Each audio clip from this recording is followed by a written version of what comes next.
মুস্তাফিজের দুর্দান্ত শেষ ওভারে রংপুর রূঢ়সাধ্যকর জয়ের খুব কাছে গিয়েও পারল না ঢাকা ক্যাপিটালস। ডেথ ওভারে মুস্তাফিজ কতটা স্পেশাল সেটা আরও একবার প্রমাণ করেছেন দাফিজ।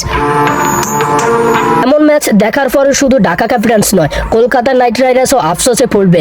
এমন ফিজকে হারানোর কষ্ট কি সহজে সইতে পারবেন কলকাতা? শেষ 6 বলে প্রয়োজন ছিল 10 রান, 50 করে তখনও ক্রিজে মোহাম্মদ মিথুন, অন্য প্রান্তে সাব্বির রহমান রুমন। ওই মুহূর্তে জয়ের পাল্লা হয়তো ঢাকা ক্যাপিটালসের দিকে, কিন্তু অসাধারণ বোলিংয়ে সব সমীকরণ বদলে দিলেন মোস্তাফিজুর রহমান। রূঢ়সাধ্যকর লড়াইয়ে দারুণ এক জয় তুলে নিয়েছে রংপুর রাইডার্স।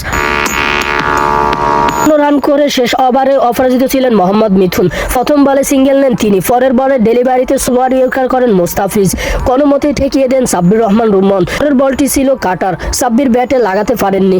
চতুর্থ পঞ্চম ডেলিভারিতে একটি করে সিঙ্গেল নিতে পারেন সাব্বির ও মিথুন। শেষ বলে ছক্কা মারতে পারলে ম্যাচ ড্র হতো, কিন্তু আকাশে তুলে দেন সাব্বির, আসলো কেবল একটি রান।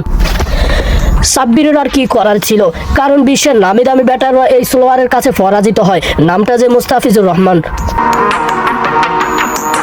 শেষ পর্যন্ত 1 ছক্কা ও 6 চারে 38 বলে 56 রান করে অপরাজিত থাকেন ঢাকার অধিনায়ক মোহাম্মদ মিথুন। ক্রিজে থেকেও দলকে জিতাতে না পারার হতাশা চোখে মুখে দেখা গিয়েছেন।